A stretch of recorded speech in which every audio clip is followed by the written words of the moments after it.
নমস্কার বন্ধুরা, আমি 1 ঘন্টা সঙ্গে প্রীতম ঢুকে বেরিয়েছি, নিউজ চ্যানেল থেকে এসেছি। আজকে জেনে নেব পাড়া কয়েকটা ছেলেদের কাছ থেকে কি যে আজকাল মেয়েদের যে এই যে বিহেভিয়ারটা কেমন। কয়েকজন ছেলে আছে তাদের কাছে জেনে নেবো আজকাল মেয়েদের সম্বন্ধে কিছু জ্ঞান।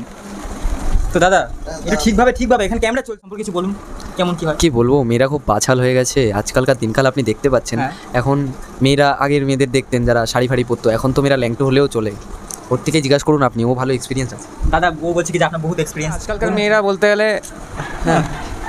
বলুন আপনি। তো আজকালকার মেয়েরা বলতে গেলে দু রকমের হয়, একরকম সামনে দেখায়, একরকম পিছনে দেখায়, কিন্তু এখন সোশ্যাল মিডিয়া দুটোই দেখাচ্ছে। তাও আর এইভাবে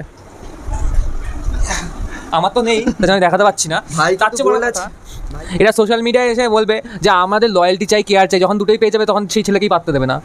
দ্বিতীয় কথা, এরা ড্রেস দেখাবে, সব কিছু দেখিয়েও দেখাবে না, তারপর বলে আমরা তো ভদ্র বাড়ির মেয়ে। কোন দিক দিয়ে তুমি ভদ্র মা?